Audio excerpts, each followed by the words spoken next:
Ok. Então, bom dia a todos mais uma vez.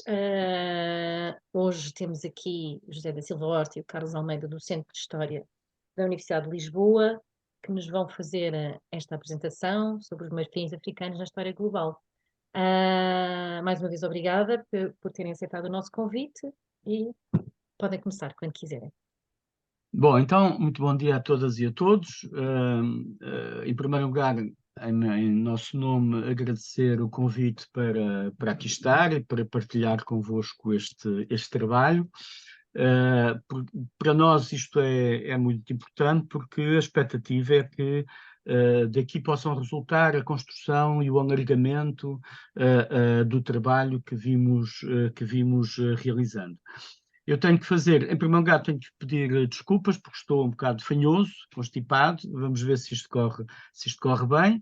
Em segundo lugar, explicar que, portanto, vou fazer eu a apresentação, mas na verdade, este trabalho é, em primeiro lugar, o resultado digamos, do trabalho de uma apresentação conjunta do José da Silva Horta e minha. E, como eu explicarei, o resultado do trabalho de muita gente, que depois haverá certamente ocasião para falar. Quero também, ainda a título de introdução, agradecer muito a presença de todas e de todos. Há aqui alguns nomes que me parece reconhecer. Quero agradecer muito, em especial, o interesse da nossa colega Marisa Carvalho Soares, que foi consultora do nosso projeto FCT e que, desde a primeira hora, tem sido um apoio e um estímulo e um incentivo muito grande para o desenvolvimento deste trabalho. Bom, fim das introduções, vamos então para a nossa conversa. Bom, o que aqui tem, para aqueles que menos familiarizados com estes assuntos, é o mapa, digamos assim, do tráfico atlântico de escravizados, o grande complexo histórico e geográfico, diria o Vitorino Magalhães Godinho, que construiu o mundo atlântico. Este mundo é, sobretudo, conhecido por rotas que cruzaram em diferentes sentidos o Atlântico. Sobretudo com pessoas escravizadas a bordo desses navios. Nós sabemos, a historiografia, os historiadores sabem há muito que dentro desses navios circulavam não apenas pessoas escravizadas, mas mercadorias. E uma em especial tinha um lugar importante, ou pelo menos é muito frequentemente citado na documentação, e essa mercadoria era o marfim. O marfim circulava, por um lado, em bruto, portanto, as presas de marfim, em muitos casos, no fundo dos navios para equilibrar o seu peso, e, por outro lado, também como objetos de marfim produzidos em diferentes localizações ao longo da costa ocidental africana e que circulavam digamos, através destas rotas. Nós temos também notícia de que esses objetos chegaram à Europa ou começaram a chegar à Europa em datações muito recuadas. Chegaram à Europa, em primeiro lugar, como objetos de ofertas diplomáticas. Por exemplo, este olifante, esta trompa, está datada da coleção dos Medici de Florença da primeira metade do século XVI e terá sido parte das ofertas cerimoniais que o Moena Congo terá enviado para a Europa. E o que aqui tem do outro lado são restos de achados arqueológicos de colheres de marfim encontradas em registro arqueológico em Lisboa, com datações, digamos, estimadas do século XVI. E, portanto, isto situa, por um lado, a dimensão das ofertas diplomáticas e cerimoniais e os objetos portanto, que consagravam essas ofertas diplomáticas, e, por outro lado, também uma particularidade, digamos, podemos dizer, de Lisboa, que é o facto de aqui existir um número apreciável deste tipo de artefactos que eram de uso, digamos assim, corrente em alguns setores sociais, aristocracia urbana, famílias muito ligadas ao comércio atlântico, que dispunham destes artefactos e usavam-nos regularmente no seu cotidiano, ou pelo menos como evidência do seu prestígio e da sua riqueza. Há também nos objetos uma outra dimensão, que essa foi aquela que tradicionalmente atraiu a atenção da historiografia, que é o facto de objetos em marfim produzidos em algumas pontos da costa ocidental africana evidenciarem ou a presença de elementos da iconografia europeia, no caso esta trompa que aqui tem ali bem visível o escudo de Portugal, ou, alternativamente, incluírem no seu discurso iconográfico elementos que têm que ver com a representação feita por estas sociedades africanas de europeus e, no caso, portugueses. No caso, emissários do rei de Portugal, militares enviados a esses lugares. E foi, sobretudo, a partir desta categoria de objetos que a historiografia se interessou tradicionalmente por esta produção de marfins, chamando-lhes, aliás, marfins afro-portugueses, ou seja, sublinhando o seu caráter sincrético, como produto deste encontro cultural entre a chegada e a interação dos europeus, e no caso em particular dos portugueses, com sociedades africanas dispostas em diferentes pontos da costa ocidental africana.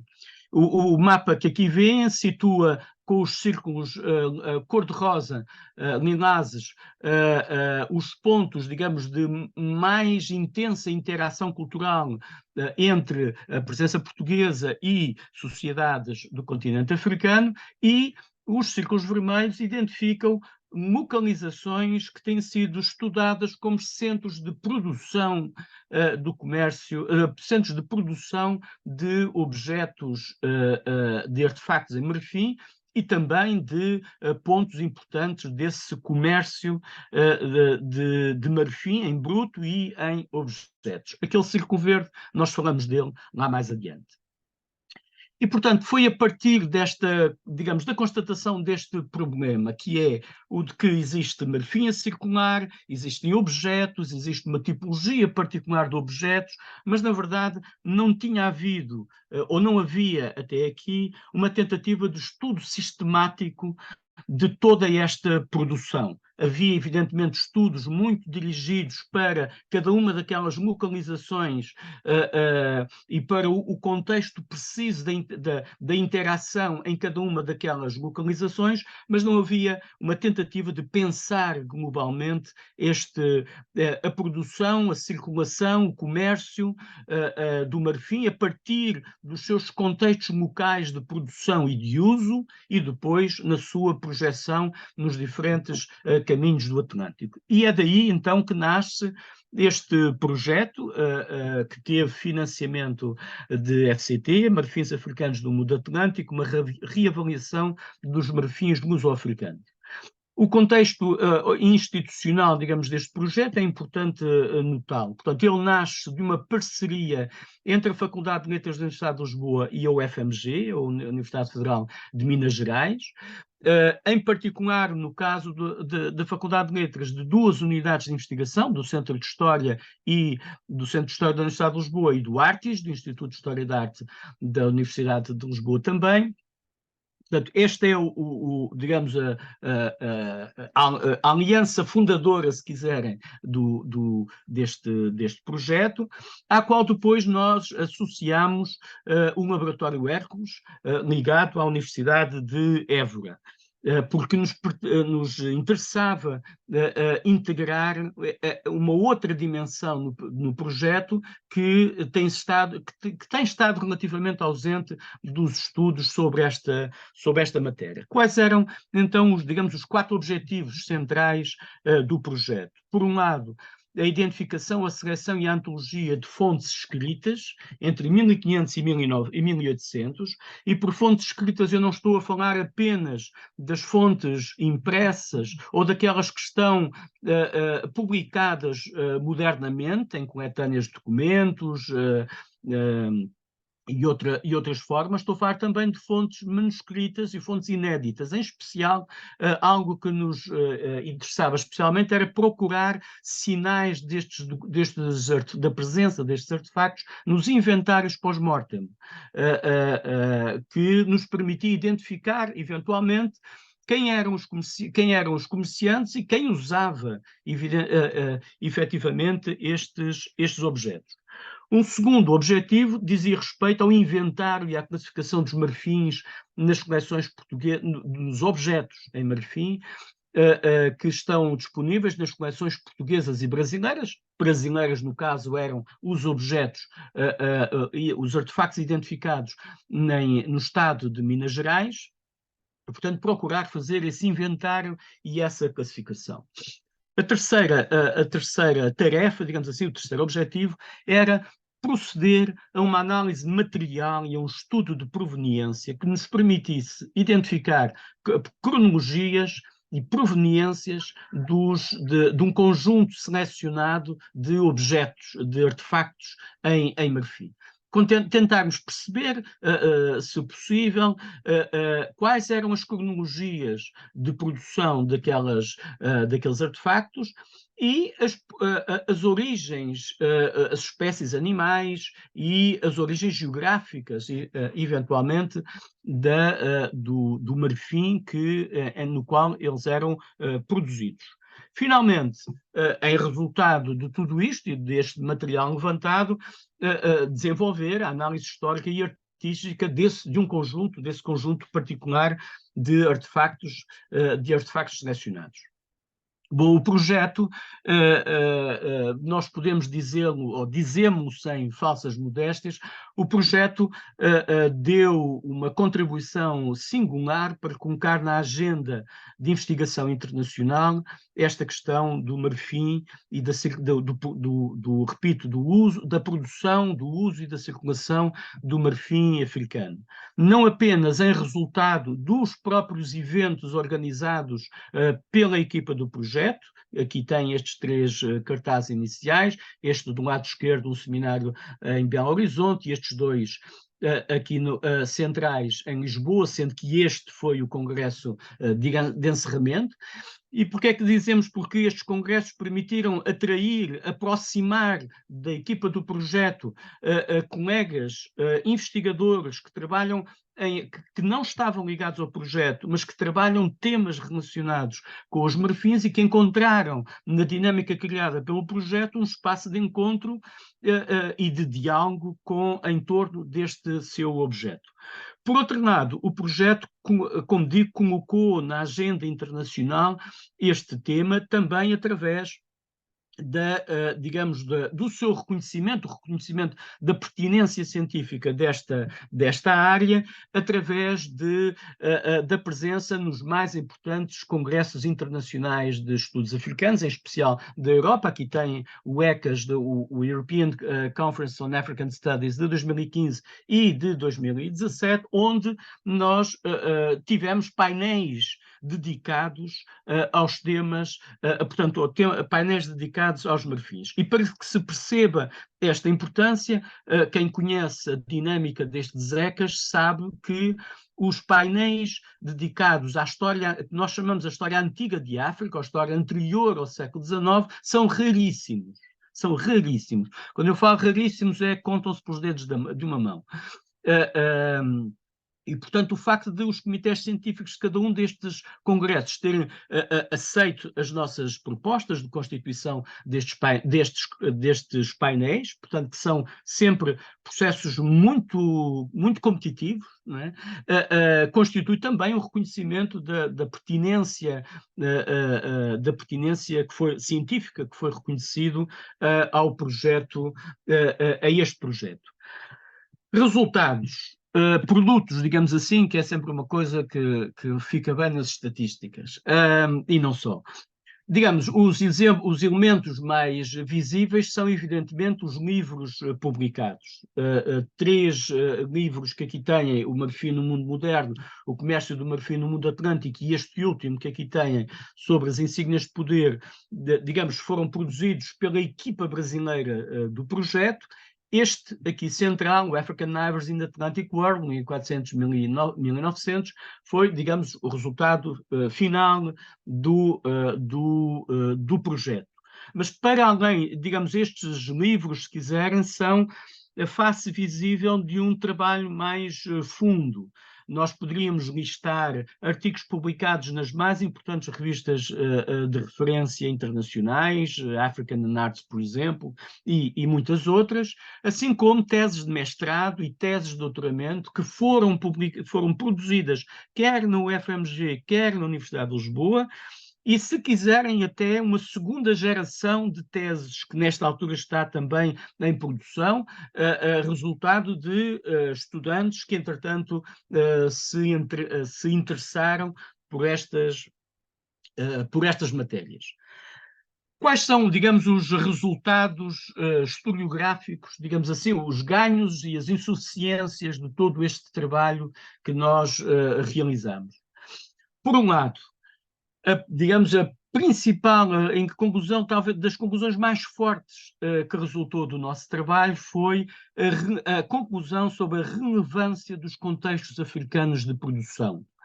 Ou seja, a ideia de que, mesmo no caso de artefactos que evidenciam um hibridismo muito claro, seja pela presença de iconografia portuguesa, seja pela representação de portugueses, não é possível compreender esses objetos, esses artefactos, desligado dos contextos em que eles foram produzidos, dos contextos locais em que eles foram produzidos, dos significados locais associados ao trabalho do marfim e ao próprio marfim como matéria-prima, na sua relação com o elefante e na relação que essas sociedades em diferentes lugares mantinham com o elefante, e, portanto, digamos, a nossa conclusão, se quiserem, neste plano, é que devemos falar de marfins africanos e não de marfins afro-portugueses. Ou seja, a conclusão é de que, mesmo nos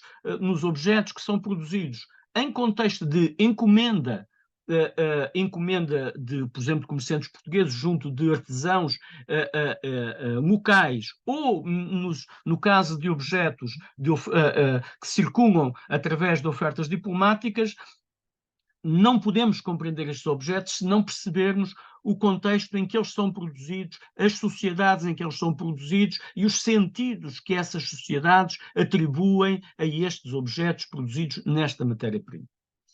Uma segunda conclusão veio sublinhar a relevância comercial e económica do marfim. Ou seja, a nossa ideia hoje é muito clara. O marfim não servia apenas de lastro para os navios. O marfim tinha uma centralidade económica e comercial que era fundamental para sustentar as redes atlânticas, evidentemente dominadas pelo comércio de pessoas escravizadas, mas onde o marfim tinha uma grande relevância. E o trabalho realizado, algumas teses que foram produzidas nesse domínio, permitiu identificar rotas especialmente importantes para a circulação desse marfim, em particular a que ligava Luanda ou Benguela ao Rio de Janeiro, e que depois trazia marfim para Lisboa para alimentar a produção da Real Fábrica das Sedas e dos pentes de marfim, que absorvia uma larguíssima quantidade do marfim que era, digamos assim, exportado a partir do continente africano. Uma terceira conclusão, que tem que ver com aquele mapa que eu vos falei há pouco, foi a identificação de novos centros de produção de objetos que a historiografia até aqui tinha ou ignorado ou menosprezado. Um desses centros de produção é justamente nesta região aqui, que corresponde ao atual Ghana. havia evidências de produção de objetos em marfim, especialmente de trompas, evidência arqueológica, mas essa evidência arqueológica tinha sido subestimada na medida em que ela tinha sido atribuída digamos, ao comércio intra-africano e não a um centro local de produção desses artefactos. E, digamos, as nossas investigações vão no sentido de sugerir que ali temos um centro particular associado à cultura Akan, ao mundo cultural Akan, de produção de trompas em marfim. Um quarto elemento conclusivo, digamos assim, foi, na verdade, aquele menos produtivo. Ou seja, as nossas expectativas, as expectativas que todos tínhamos, incluindo dos colegas mais diretamente relacionados com essa tarefa, ou seja, a expectativa de que da análise material, da análise química, fosse possível extrair conclusões seguras que nos permitissem identificar proveniências e cronologias dos objetos, foram, de certo modo, goradas. Ou seja, nós tínhamos uma expectativa inicial que seria possível produzir datações a partir de micropartículas extraídas desses artefactos, e a verdade é que os resultados não não o confirmaram. Não é? E, portanto, digamos, esse é uma fraqueza, uma fragilidade que resultou deste projeto, o que, evidentemente, nos obriga a continuar a trabalhar e a procurar aprofundar essa matéria, mas, digamos, foi uma fragilidade. Uma última nota que queria também sublinhar, eu já estou a falar há demasiado tempo, peço desculpa, mas já vou, a parte final é mais rápida, foi que o projeto, pela dinâmica que foi criada de diálogo com outros colegas que, como disse, não estavam inicialmente ligados ao projeto, permitiu abrir novas áreas de interesse e novos tópicos de investigação. Não quer dizer que estas novas áreas de interesse e estes tópicos não tivessem, de certo modo, digamos assim, na nossa cabeça, mas eles adquiriram uma nova relevância. Eu cito três muito rapidamente. O primeiro deles, a história ambiental.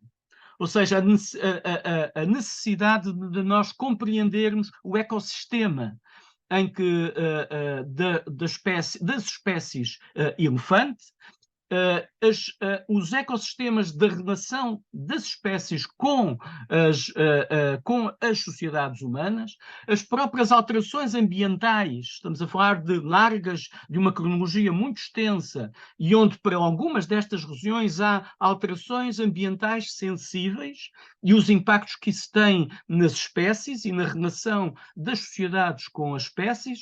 Digamos, esse foi um tópico para o qual nós, para a qual o projeto se foi, digamos, dando conta e se foi adquirindo uma importância crescente. Um terceiro tem que ver com, digamos, a dimensão cronológica, a necessidade de nós alargarmos o espectro cronológico, porque percebemos que, evidentemente, para os europeus, a produção dos marfins começa a chegar em maior quantidade no século XV, mas nós temos toda uma produção e uma circulação de marfim em bruto e em objetos desde muito antes, o período medieval e até antes. E, portanto, precisamos de compreender também essas produções, essas circulações, para conseguirmos medir e avaliar o que acontece depois, a partir do século XVI. Finalmente, uma outra dimensão, eu agora atrapalhei-me aqui um bocadinho, na verdade, a história ambiental, e um terceiro tema para o qual nós também ganhamos, digamos assim, uma outra sensibilidade, que tem que ver com a questão da musealização destes objetos. Qual é o discurso que os museus produzem sobre estes objetos e de que maneira nós devemos olhar para eles a partir da investigação que nós produzimos. E, portanto, é um pouco em resultado destes produtos, digamos assim, e das conclusões, que surge o projeto da criação de uma rede, internacional para o estudo do marfim africano. Uma rede que, em primeiro lugar, seja inter e transdisciplinar, ou seja, que traga gente não apenas da área da história, não apenas da área da história antiga, mas gente que trabalha história em outras cronologias, perdão, gente da antropologia, gente da etnologia, gente dos estudos ambientais, gente da química, da física, quer dizer, de todas as áreas que podem aportar contributos e informações úteis para compreendermos, digamos, todo o mapa, digamos assim, temático e problemático digamos, do marfim. Portanto, nesta ampla cronologia e numa perspectiva claramente internacional. E, portanto, o que está nesta altura em Constituição, aquilo que vos vou apresentar agora é algo que está em marcha, digamos assim, é a constituição de uma rede que será presidida por uma figura de enorme prestígio no domínio da história da África, Edward Alpers, professor da Universidade de Califórnia, da UCLA, Los Angeles, e que é um nome cimeiro, foi dos pioneiros no estudo do comércio do marfim a nível do marfim africano a nível global, e aproximou-se, digamos assim, do projeto em resultado da dinâmica produzida, e ele é o presidente digamos, desta rede, que terá também um diretor executivo, que é o meu colega professor José Horta, que ali está destacado, e que terá, digamos, uma comissão coordenadora da qual fazem parte estas pessoas que metade delas, grosso modo, metade delas vem do projeto inicial, e uma outra metade corresponde, digamos, a colegas colegas de grande relevância no panorama da historiografia mundial, da historiografia da África, e que, como digo, se aproximaram do projeto, aproximaram deste trabalho através do projeto, e que ficaram, digamos assim. Nomes importantes, por exemplo, da arqueologia africana, como Paul Lane e Sarah Guerin, David Gordon, portanto, Ashley Coutu, também um nome importante da arqueologia, da arqueologia africana. Como eu disse, a nossa preocupação é que o nosso objetivo é que isto tenha digamos, uma larga componente inter e transdisciplinar, e nós queríamos enfatizar muito em especial este aspecto. A nós parece-nos que a Universidade de Lisboa, pelo papel de liderança que tem, digamos, pela sua dimensão, pela sua história, e pelo papel de liderança que tem no panorama científico, em especial no panorama científico nacional, precisa de ter instrumentos de intervenção no domínio, digamos, que nos permita projetar a investigação em domínios relacionados, por exemplo, com aquilo que vos referi há pouco, os estudos materiais, o estudo das componentes químicas, das proveniências, das cronologias. Portanto, seria muito importante para nós que esta sessão pudesse servir de alguma maneira para atrair colegas que trabalhem estas matérias e que venham connosco e que se juntem a nós, mas também para sensibilizar, digamos, a direção da Universidade de Lisboa enquanto instituição para a necessidade de serem construídos instrumentos que nos permitam apurar investigação e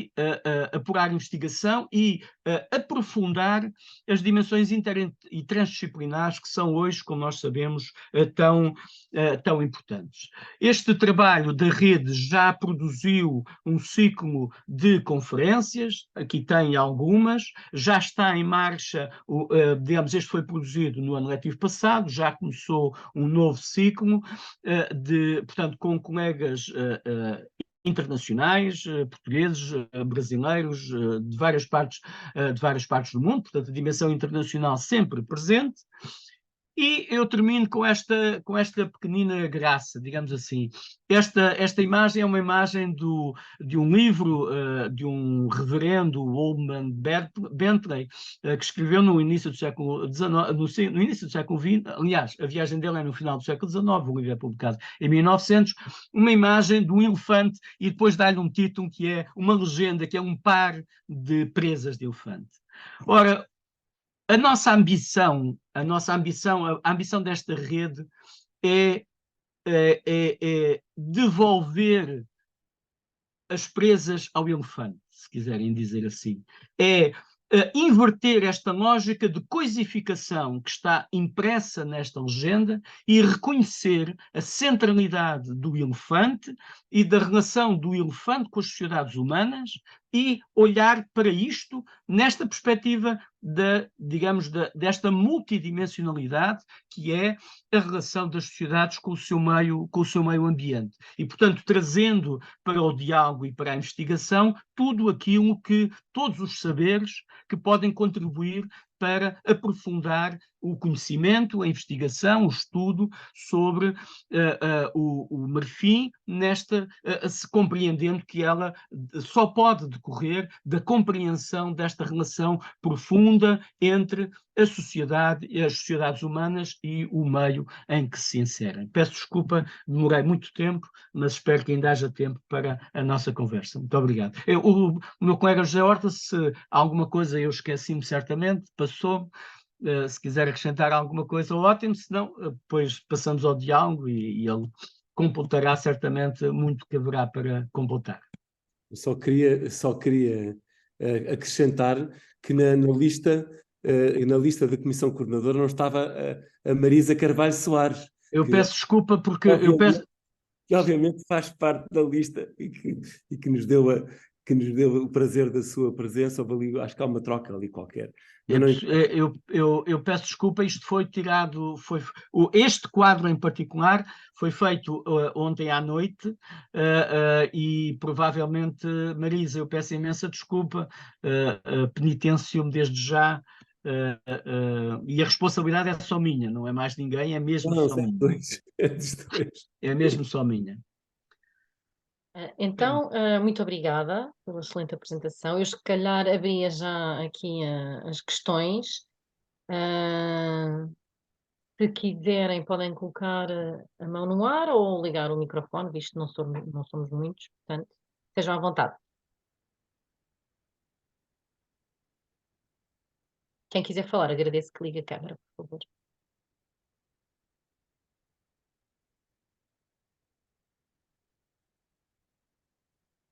Só custa o primeiro. É. Ou a primeira.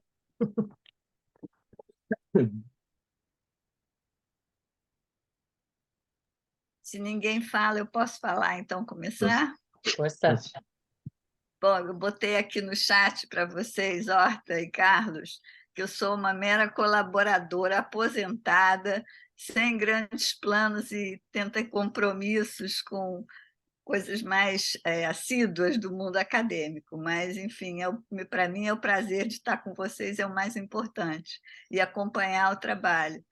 E assim, eu queria fazer um comentário assim, que eu acho que, desde que a gente terminou o projeto, né, eu meio que fiquei afastada, e eu fiquei muito assim, sensibilizada com o que você falou hoje, percebendo o avanço do projeto ao longo desses anos.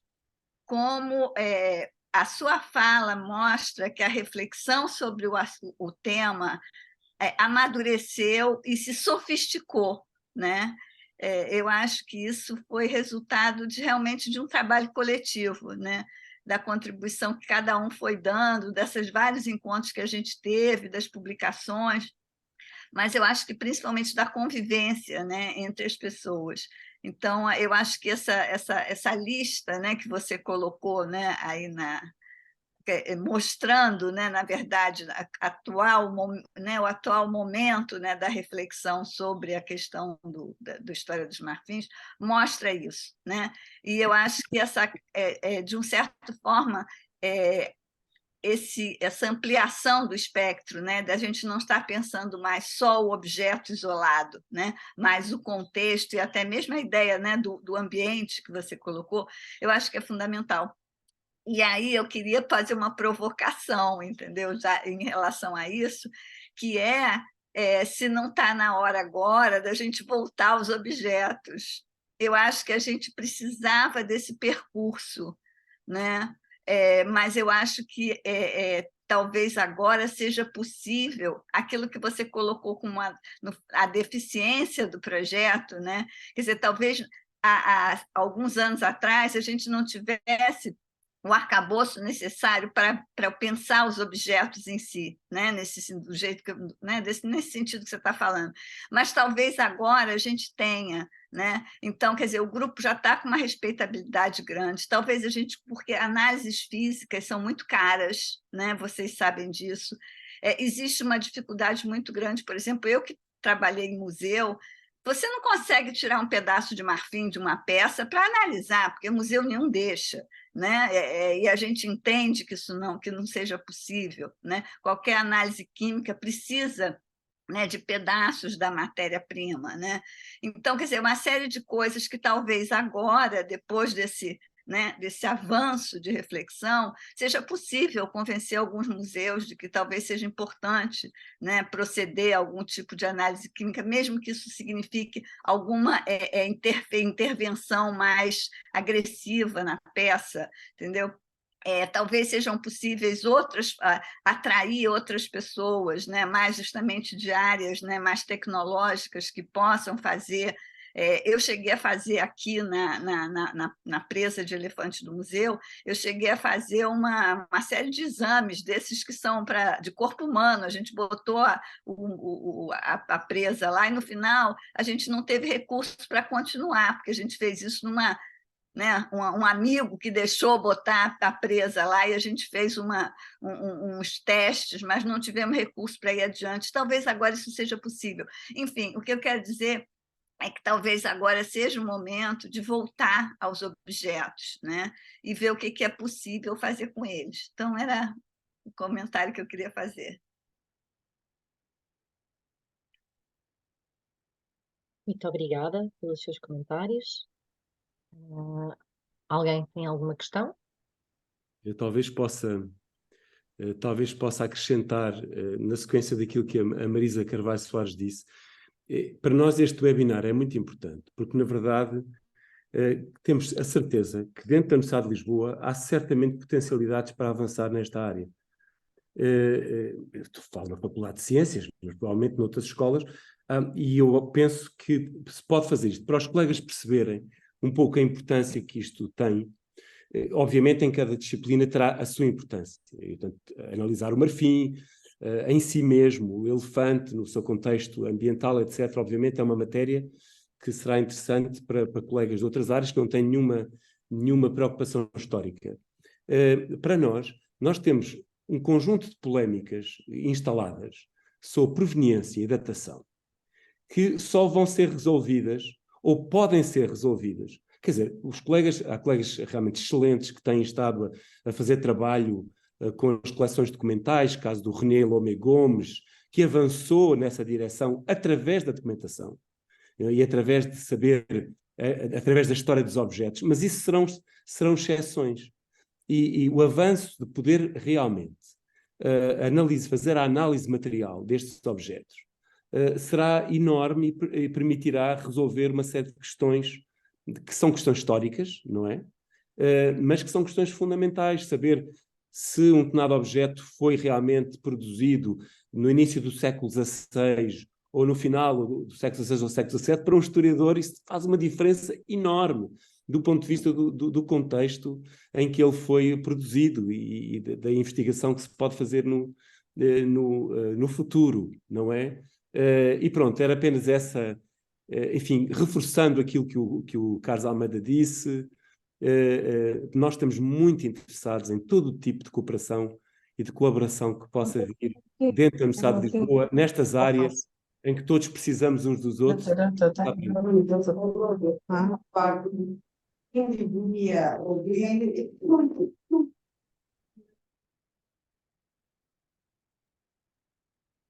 Posso? Muito obrigada. Sim, sim.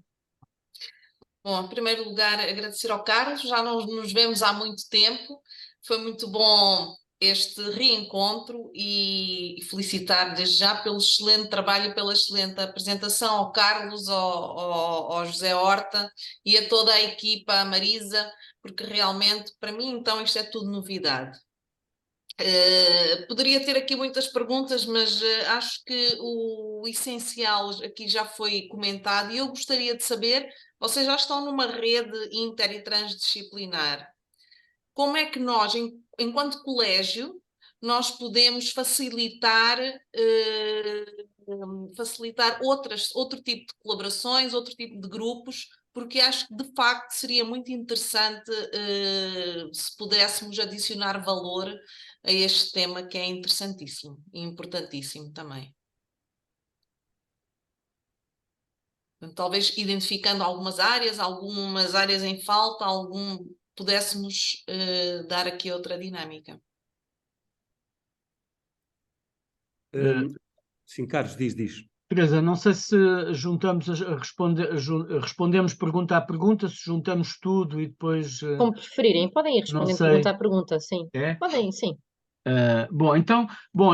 Então se eu posso, para já inicialmente fazer então um comentário em relação àquilo dois comentários em relação àquilo que a Marisa referiu. O primeiro é dizer que é por ideias como essa que a sua presença continua a ser fundamental na nossa equipa. Em segundo lugar, dizer que um dos desafios que nós temos diante de nós é justamente uma aproximação mais produtiva, chamemos-lhe assim, aos museus e às coleções, e aos colecionadores particulares também, não é? Mas sobretudo aos museus. Criarmos, digamos aqui, uma maior proximidade, uma maior relação de confiança que permita, de facto, a Marisa colocou o ponto central, ou seja, nós precisamos sempre de voltar aos objetos, sempre voltar aos objetos, porque eles verdadeiramente são o centro da nossa atenção.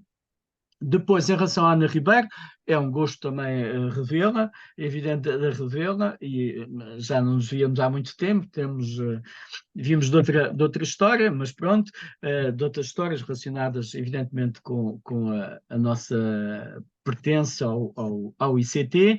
Só de parênteses aqui para a Teresa, há pessoas no chat a perguntarem, inscreverem-se para fazer perguntas, portanto, depois, no caso, o Robson.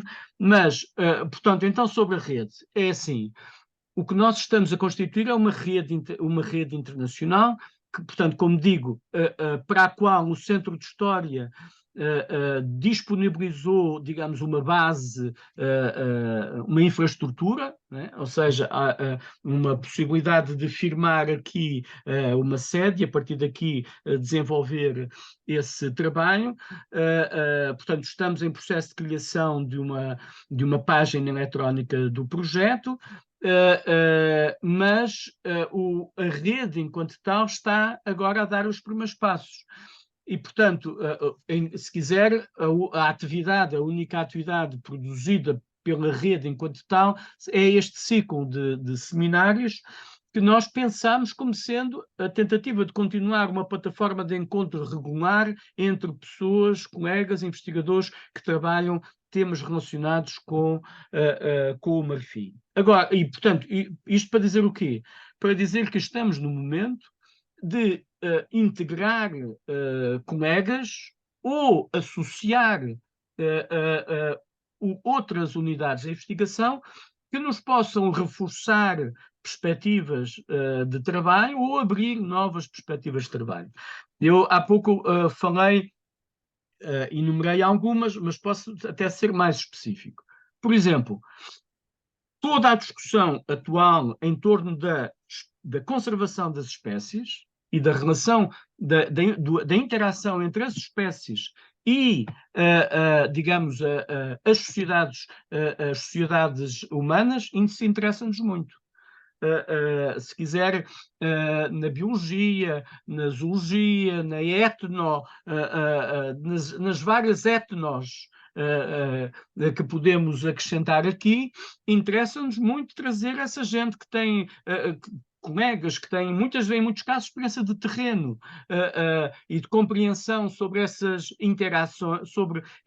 interações, os próprios significados e sentidos associados à relação das sociedades com o elefante, memórias sobre a produção de objetos e o manejo do marfim, que nós sabemos pelas fontes, o manejo do marfim é qualquer coisa que em muitos casos é ritualizado, em muitos casos é envolvido em muitos sentidos e complexidades, não é?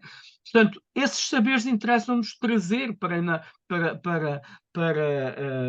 digamos, para o seio desta rede, que, como digo, tem uma ambição, digamos assim, de largo espectro cronológico, digamos assim, não é? Depois, as questões relacionadas com a história ambiental são de uma enorme atualidade. Atualidade não apenas, por causa da discussão em torno das alterações climáticas, claro que está, mas também porque no domínio historiográfico propriamente dito, a história ambiental é hoje uma área de grande, é uma área fashion, se quiser, é hoje uma área que está mesmo na moda, não é? Não é porque, quer dizer, não é apenas porque está na moda, mas porque ela é relevante, evidentemente, para o nosso objeto de estudo. Colegas ou unidades de investigação que trabalhem temas relacionados com clima, ambiente, alterações da paisagem, etc., tudo isso nos interessa trazer para o projeto das áreas da antropologia, da etnobotânica, sabe, quer dizer, não, muitas outras. E depois, finalmente, aquelas questões sobre as quais nós temos aqui estado a falar, que é coisas que são, quer dizer, que eu não sei sequer pronunciar, que têm que ver com a análise dos materiais, quer dizer, a análise química, a identificação do que é que os elefantes comem, de onde é que vêm, quais são as... Quer dizer, que espécies é que estamos a falar, ou que subespécies estamos a falar, por onde é que elas circularam, qual é o movimento das manadas dos elefantes, vêm de onde para onde, circularam de onde, em que direções. Quer dizer, há um mundo, qual era a dieta alimentar deles, isto permite-nos identificar de onde é que eles vêm, para onde é que foram, onde é que são caçados, onde é que são recolhidos, porque o marfim não é necessariamente recolhido de elefantes que são caçados por elefante, pode ser recolhido existindo em lugares onde há elefantes que morreram, não é? Portanto, há aqui uma imensa há um mundo imenso de potencial interface e integração de saberes. Portanto, porquê? Porque em muitos casos as fontes para períodos recuados, séculos XVI, séculos XVII, nos permitem acrescentar informação sobre estas próprias alterações até no ambiente, não é? Que nos interessava ter gente com quem dialogar neste outro nível. E depois, evidentemente, essas análises técnicas têm o potencial que o meu colega José Horta já referiu, e que a Marisa também, o potencial para a identificação e a discussão historiográfica que existe em torno de certo tipo de objetos, não é? E a atribuição, muitas vezes, desses artefactos a regiões e a cronologias particulares, por exemplo.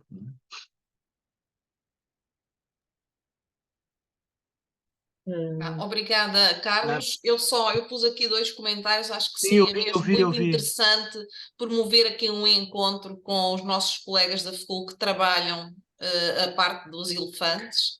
Ótimo. E o Rui Rebelo é um dos responsáveis pelo mestrado em Biologia da Conservação. Eles estão ambos envolvidos em vários projetos nos trópicos e vão promover agora o Congresso de Ecologia Tropical. Acho que seria bom fazermos um follow-up depois deste webinar. Acho que seria mesmo extremamente interessante, até porque eles estão numa rede que trabalham essa parte da química. Eles trabalham elefantes, é? Eu agora não sei dizer qual deles é. Há um deles que trabalha em elefantes, mas eles têm uma rede muito grande, isso eu tenho a certeza, e que vão desde o comportamento dos elefantes até o efeito dos elefantes nos ecossistemas e a sua importância e os perigos. Portanto, há aqui um encadeamento que eu tenho acompanhado assim em passant, mas se calhar era interessante. Ótimo. Eu depois nós fazemos o looping. Podemos fazer. Ok, ótimo. Sim. Agora dava a palavra ao Robson Costa, que já me tinha pedido aqui, e a seguir à Olga, está bem? Ok. Bom dia a todos presentes. Prazer aí ver o Carlos, o professor José Horta, presente nesse trabalho. Prazer imenso também estar na presença aqui da professora Marisa, né? Uma referência aí não só para o Brasil, mas acredito, para todos os pesquisadores da área. Na verdade, queria apenas confirmar com o professor Carlos. Eu acho que você falou muito da questão do impacto ambiental, a gente fala, os elefantes estão muito no centro, logicamente, da discussão, existe a discussão. É, queria só pensar um pouco, certamente, há uma dimensão humana também do impacto, né? Quando eu penso muito na questão do marfim, do comércio do marfim, eu imagino o impacto humano, e também eu acho que certo grau de violência envolvendo, né, esse comércio, não é, eu pergunto por ignorância mesmo, mas é minha reflexão quando penso nessa questão, quantas comunidades, se há um material qualitativo sobre narrativas, nós temos muitos exploradores, né, que viajaram, muitos relatos, então, se há esse material sobre comunidades que foram, de certa forma, atingidas, né, possíveis guerras em torno do Marfim, ou talvez um redirecionamento, como houve com o tráfico, né, de escravos, como é que o impacto, né, comunidades agora atendendo uma nova demanda. Então, a minha questão é mais em torno disso, a questão do impacto também humano em torno do Marfim, né? Então, essa é a minha questão.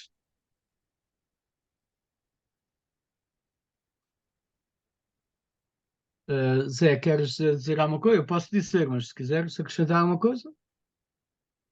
Ou responder ao Robson? Ou... Desde logo, a questão da cronologia do nosso trabalho, que tende agora a prolongar-se para períodos de história mais recente, porque aí, de facto, Robson, é possível que a gente tenha outra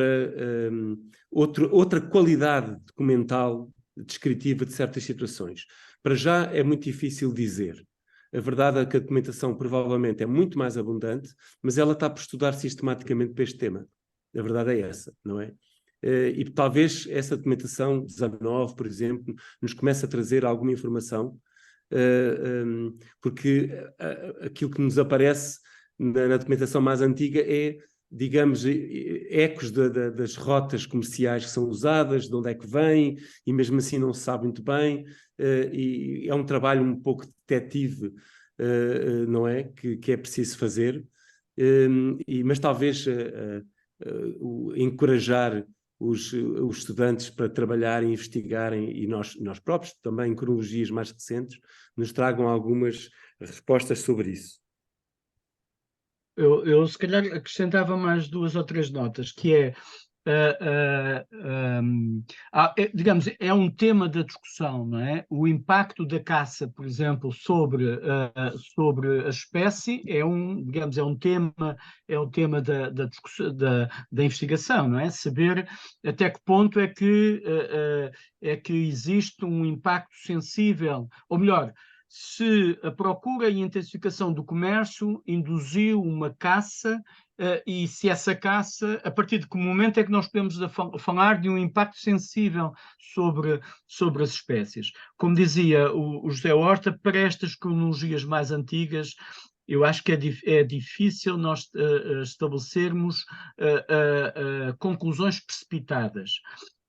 conclusões muito absolutas, muito fechadas. É sensível, os dados que algumas das nossas investigações levantaram permitem dizer que a partir, eu diria, de meio do século XVIII é sensível um incremento muito grande do comércio de marfim, e que esse marfim tem que estar a vir de zonas onde os elefantes necessariamente estarão a ser cansados. Agora, ainda assim, o grande impacto vem com as armas de fogo, com as armas de repetição e com a caça depois, no final do século XIX e no início do século XX. Aquela imagem que eu pus no final do Bentley é justamente do período máximo, digamos assim, do auge da caça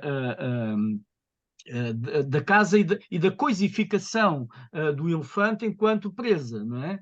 E aquelas fotografias que nós conhecemos do período, digamos, da fotografia colonial, daqueles ditos exploradores sentados, exibindo-se no meio de florestas, às vezes, de presas de elefantes, não é? Saber quer dizer, aqui há certamente um corte, mas a verdade é que o projeto não tinha, quer dizer, o projeto pretendia ir até só o século XIX e não cruzar essa fronteira do século XX. Agora, um estudo mais sistemático da documentação do século XIX permite-nos, claro, perceber a real dimensão, permitir-nos certamente perceber a real dimensão dessa caça, porque a informação é muito mais abundante, mas talvez que os estudos sobre as espécies e sobre, se quiserem, o apuramento da espécie, os cruzamentos das famílias, etc., nos permita estimar ou ter aproximações a essa, digamos, a essa própria história das diferentes espécies e perceber se essa caça teve impactos. Notem, nós temos estado só a falar de marfim, mas, por exemplo, não falámos da carne do elefante. E em certos momentos, para certos fins e em certas sociedades, a carne era consumida. Não é? A carne de elefante, por exemplo, era usada. Eu tenho notícia da utilização da carne de elefante para alimentar os contingentes de escravizados que esperavam a chegada dos navios negreiros e o transporte depois para os portos do Brasil, não é? Portanto, mais uma vez, precisamos de olhar na sua integralidade para o elefante e para a relação com as sociedades e, portanto, perceber que o marfim também é parte dessa relação e, portanto, há a considerar outros elementos, designadamente a carne do elefante e as utilizações ou os sentidos atribuídos ao consumo, por exemplo, da carne do elefante.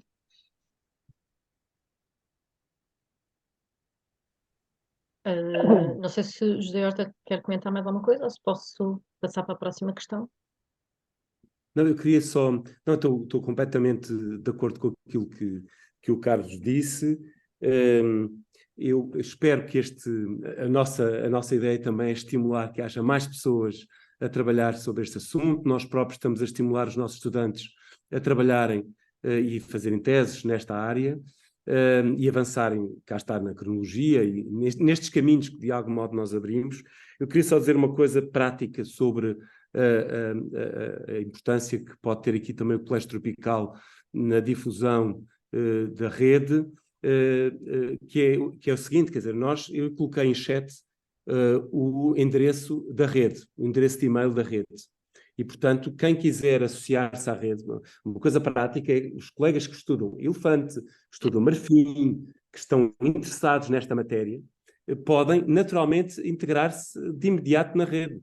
E, portanto, é a questão de nos fazerem chegar a sua proposta e a ideia é alargar o mais possível e que dentro da Universidade de Lisboa haja cada vez mais gente interessada nestas matérias, independentemente de não serem historiadores, de não ser esse o objetivo. Não, esta rede é realmente interdisciplinar e visa também, por exemplo, as questões sensíveis do património africano, o património museológico, discutir com toda a frontalidade as questões da musealização destes objetos, como o meu colega Carlos Almeida disse, discutirmos essa questão, qual é o lugar que eles têm nos museus portugueses, é aí que eles devem ficar ou não é, em que condições. Acho que nós estamos completamente abertos a discutir estas questões, que são, e aqui também entram os colegas da museologia, não é? Naturalmente. Estamos completamente abertos a discutir estas questões em conjunto com colegas de muitos outros países, e a ideia é um pouco essa. Portanto, em suma, o Colégio Tropical, que somos todos nós, não é? Pode ajudar a sinalizar, a identificar os colegas, como a colega Ana Ribeiro estava a fazer, os colegas potencialmente interessados, as unidades de investigação, mapear quais é que serão os grupos, as unidades que poderão contribuir para este projeto, que de facto está neste momento sediado no Centro de História como apoio logístico, infraestrutural, mas é um projeto que está a atrair pessoas enfim, especialistas internacionais, de facto, de diferentes países, e agora queremos continuar a alargar e transformar a rede numa grande plataforma de partilha de conhecimento, organização de eventos, organização de projetos de investigação, enfim, pronto, há todo um mundo de coisas que seguem a partir daqui, não é? Mas as coisas são feitas de pessoas, não é? Sem pessoas não há redes, não é? Há redes, há instituições, mas há pessoas, sobretudo, e é isso que é o objetivo, e fico muito contente de haver também nesta sessão o interesse dos colegas por estas matérias. Sem dúvida. Ia passar já à última questão, já estamos um bocadinho em cima da hora. Olga? Muito obrigada, Teresa. Aproveito para cumprimentar colegas e amigos que estão aqui presentes. Também há muito tempo que não vejo o meu colega Carlos Almeida. Tivemos a mesma orientadora de tese, de doutoramento, e também José Horta, claro.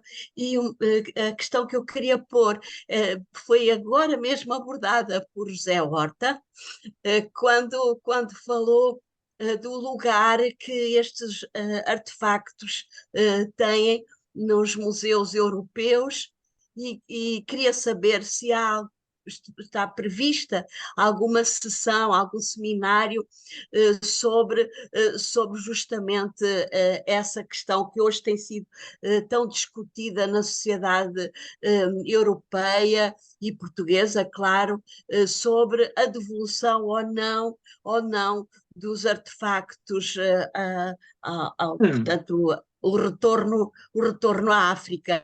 Era a questão que eu queria pôr, e muitos parabéns.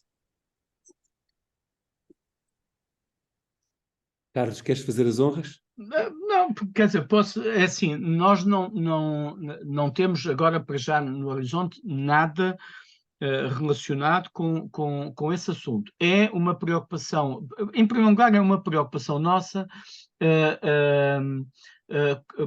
discutir o modo como em primeiro lugar, o modo como estes objetos, estes artefactos são tratados no discurso museológico. E isso tem sobretudo que ver, por um lado, com muitas vezes a identificação dos lugares de proveniência destes objetos, muitas vezes datações que aparecem que são, no mínimo, demasiado imaginativas, mas finalmente a classificação que é dada a estes objetos. Não é um simples pormenor chamar um artefacto destes africano ou afro-português. Não é a mesma coisa. Não traduz o mesmo entendimento sobre o contexto em que cada um destes objetos foi produzido. E a compreensão dos sentidos que ele tem. É claro que o museu é sempre uma desterritorialização do objeto, ou seja, o objeto é sempre de alguma forma arrancado do seu contexto. Mas se a preocupação é devolver esse contexto, então nós não o compreenderemos se não percebermos a sociedade que o produziu, as mãos que o produziram, a mundividência das pessoas que os produziram. Agora, por outro lado, é claro que tudo o que tem que ver com a presença de artefactos africanos em coleções e museus europeus é sempre matéria de discussão. Agora, para muitos destes objetos, é claro que eles chegam à Europa em contexto de relações comerciais, e, em muitos casos, em contexto de ou ofertas diplomáticas ou ofertas ou até encomendas, não é? E, portanto, a discussão sobre de onde é que eles pertencem, neste caso, torna-se mais complexa.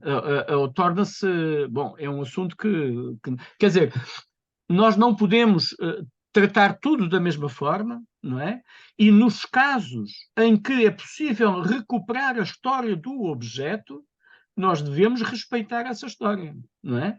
A trompa, que é as trompas do Congo, que estão nas coleções europeias desde o início do século XVI, são confirmadas pelas cartas do soberano do Congo, onde ele diz que envia olifantes como prendas, como ofertas cerimoniais, não é?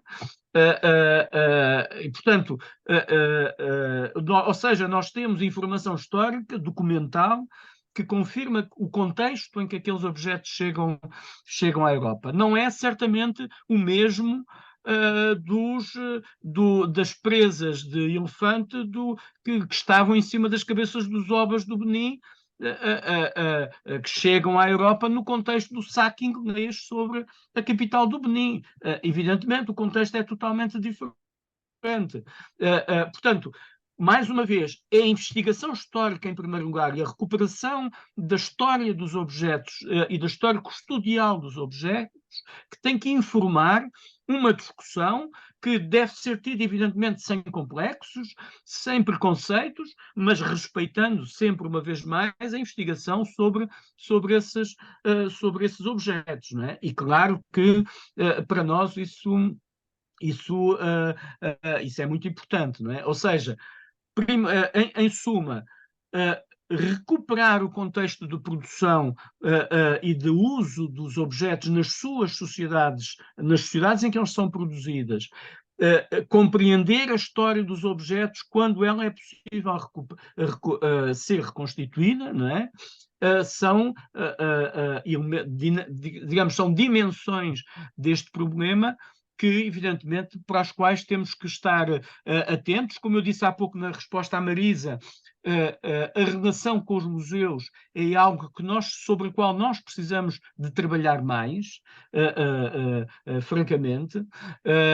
Não só os museus, como também os colecionadores. Há muitos objetos destes que estão em mãos de colecionadores particulares, e, portanto, compreender também as dinâmicas do mercado da arte, que foi uma coisa sobre a qual eu não falei, mas para a qual nós fomos alertados à medida que o projeto decorria, e porque a legislação, por exemplo, que regulamenta a circulação destes objetos é, em larga medida, a regulamentação, a legislação que regulamenta a circulação da matéria-prima, e há uma especificidade nos objetos que não é necessariamente a especificidade da matéria-prima. No nosso livro há um artigo em que se equaciona essa questão. Portanto, se quisermos, há uma dimensão também, se quiserem, de direito internacional e direito internacional público e privado também, nesta discussão, que também é útil trazer, evidentemente, para este projeto, portanto, para esta discussão, como queremos dizer, multidisciplinar. Muito obrigada, Carlos. Temos aqui depois tem aqui duas questões no chat que podem Posso responder? Muito rapidamente. Eu juro que não demora muito tempo. Cecília, claro que sim. Uma das discussões, por exemplo, é de saber se é mesmo o marfim de que estamos a falar. em alguns casos, nós podemos não estar a falar necessariamente de marfim, podemos estar a falar, por exemplo, de dentes de outros animais. E essa identificação, em muitos casos, precisa de análises, digamos, de análises sofisticadas, não é? E, portanto, claro que sim, ter colegas que trabalham outros, digamos, que trabalham, por exemplo, a história ambiental com outras espécies, por exemplo, alguém que nós todos conhecemos, a nossa colega Ana Cristina Roque, que também trabalhou no projeto, estava-nos sempre a alertar para isso. Eu lembro-me bem de algumas reuniões nossas em que ela dizia, mas isso é mesmo marfim? Vocês têm mesmo a certeza que isso é marfim de elefante? Não é outra coisa qualquer? Lembro-me bem dessas conversas e dessas discussões. E por último, tem aqui também a Sim, Margarida. os seminários, portanto, as conferências no âmbito do ciclo de seminários são amplamente divulgadas pelo centro. O que nós podemos, não sei se consigo, Teresa, ou eventualmente com a Ana Ribeiro, é encontrar eventualmente no âmbito da Universidade de Lisboa um outro mecanismo que amplifique a divulgação destas Sim, claro, conferências. claro. Nós, toda a informação que nos fizerem chegar, nós divulgamos no Muito site bem. do Colégio Tropical. Temos também uma newsletter, portanto, temos um boletim interno para os membros e temos uma newsletter para as pessoas que vão se inscrevendo. E também, por exemplo, estes webinars ou outras atividades que possamos desenvolver, também articulamos muitas delas com a reitoria, para divulgarem Ótimo, através da ótimo, reitoria, está bem? ótimo. Pronto, Então, eu se calhar vou dar por terminada. Queria só responder ali a uma aluna que Ok. pôs a mão no ar, a Margarida, que é aluna de Introdução à História da África, e claro, estas atividades são todas online, qualquer pessoa pode entrar e participar sem nenhuma questão. Também estes livros, essas edições, são todas em acesso aberto, praticamente estão todas em acesso aberto. Eu agora de cor creio que o endereço do projeto era African Ivories WordPress, não tenho a certeza, depois posso tentar. Sim, mas no caso do livro, se colocarem African Ivories in Atlantic World, vão ter ao sim. repositório do centro, ou se quiserem na página do Centro de História, há um link para o repositório onde está um livro em acesso aberto. E a mesma coisa para os outros livros do projeto, Sim. que um deles não foi publicado inicialmente em acesso aberto, os outros são todos em acesso aberto. E é como isso, e a nossa produção, como todos sabem, a FCT obriga-nos a publicar em acesso aberto e a gente agradece, quer dizer, sobretudo quando não temos nós que pagar a nossa própria investigação, não é? Mas sim, a publicação faz-se em acesso aberto cada vez mais e, portanto, o acesso é para todos, democrático, estudantes, formandos de mestrado, doutorandos, enfim, é para todos os interessados. Também podemos aproveitar e colocar no site do Colégio Tropical, porque nós temos uma Certo. zona de projetos, linhas de investigação, enfim. Podemos colocar lá a rede e o site. Eu não fiquei sem perceber se o site já está a funcionar ou não. Não, o site ainda está em processo de instalação. O site da rede, certo? O site da rede está em processo de instalação. Ok. Mas nós podemos enviar, se quiserem, um link, por exemplo, onde está o livro, onde estão os livros em acesso aberto. Eu vou pedir depois alguma informação para colocar no nosso site do colégio. O próprio website do projeto, não é? O website oficial do projeto, que tem lá as publicações, os comentários, etc. Está bem, eu vou pedir então essa informação. Ana, quer fazer algum comentário? Eu só queria reforçar aqui o envolvimento, a importância do envolvimento dos alunos e dizer à Margarida e a todos os outros que aqui estiverem que de facto é muito relevante para o colégio também ter a participação de alunos e que se nos fizerem chegar os nomes nós podemos incluir na nossa base de dados e começam também a receber a newsletter do colégio. Podem, para ver, de facto é um ponto que ainda estamos com alguma deficiência, é o maior envolvimento dos alunos. Acho que estamos numa fase em que de facto precisamos de envolver mais os jovens.